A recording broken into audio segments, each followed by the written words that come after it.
Right, certainly bombastic remarks coming from the US president describing Iran as sick people, saying that he thinks that this 60-day memorandum of understanding that essentially brought into place an uneasy ceasefire between the two powers into effect. So real scrambling amongst NATO leaders as to what exactly this means. This comes just a day after NATO foreign ministers met with Gulf allies to try and work on ways to bring stability to the region and try to ensure safe passage, freedom of navigation through that incredibly strategically important waterway of the Strait of Hormuz. So the big question for NATO's leaders who will be meeting with the US president throughout the day will be what exactly this means going forward. There were certainly huge hopes from the 31 other members of the NATO military alliance that they'd be seeking more assurances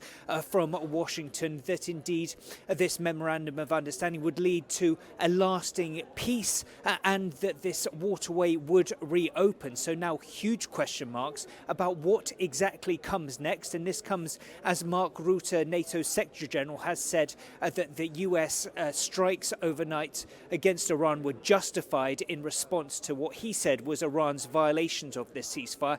But of course, for many in NATO, there's certainly going into Ankara, there were certainly hopes that more stability, not more uncertainty, would come out of these talks.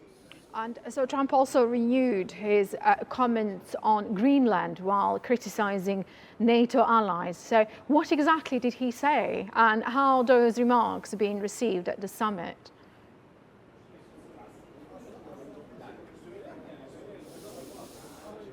Those comments came on Tuesday here in Ankara as he was meeting with the Turkish President Recep Tayyip Erdogan. President Trump once again reasserting that European allies are failing to do enough to keep US interests in Greenland or even Europe more broader safe. That is why he again asserted that the US should take control of this semi-autonomous Danish territory. He says that there is strategic concerns faced by the likes of Russia and China in the high north, and that's why he says he'd like to see the US take more control of Greenland. That has been once again sharply rebutted by Mette Frederiksen, the Danish Prime Minister. She says that her, along with NATO, are committed to defending every inch of NATO territory. That very much includes Greenland. So coming into this Ankara summit, there were hopes of unity among all NATO allies, but those comments from President Trump once again really showcase just how fragile some of these relations amongst NATO allies, principally with the United States, really are. So beyond Iran and NATO, what were the other key messages President Trump delivered during his media appearance, particularly on Spain, China and defense spending?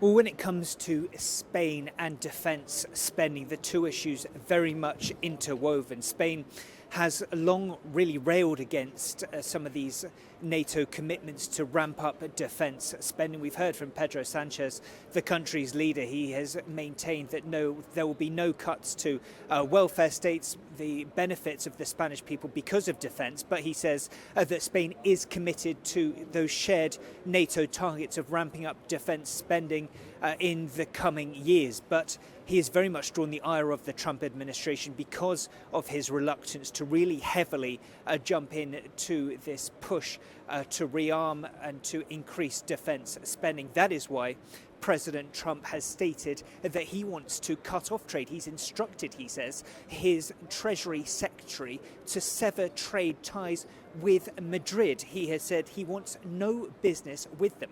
Of course, huge complications there, considering Spain is a member of the European Union. Now, when it comes to comments regarding China, President Trump alleging that China is trying to take control of the Panama Canal. So once again, reverting to comments we've heard from the president in the past. This is in many ways seen as some of President Trump's greatest hits when it comes to his rhetoric, lashing out at allies, including Spain, these comments regarding control of the Panama Canal. But this will certainly be a huge concern, the mood that President Trump is, at a time when NATO's allies are seeking unity at this incredibly important juncture with leaders gathering here in the Turkish capital. And finally, William, so NATO Secretary General Mark Rutte also made several notable remarks. So how did he respond to President Trump's comments?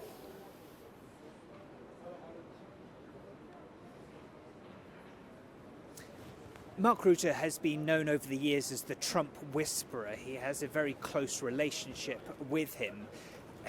If we remember last year, he in fact called President Trump in a private message that went public. He called President Trump daddy. So that just shows a little bit of the tone that Mark Rutte has and some of the affection, at least publicly and indeed privately, that he has for the US president. Now, Mark Rutte has defended President Trump's actions when it comes to Iran, and with defense spending essentially saying that he is absolutely right for other members of the military alliance to do more on defense spending. We've seen these actions. We've seen these words turn into tangible actions with commitments from the entire NATO alliance to ramp up defence.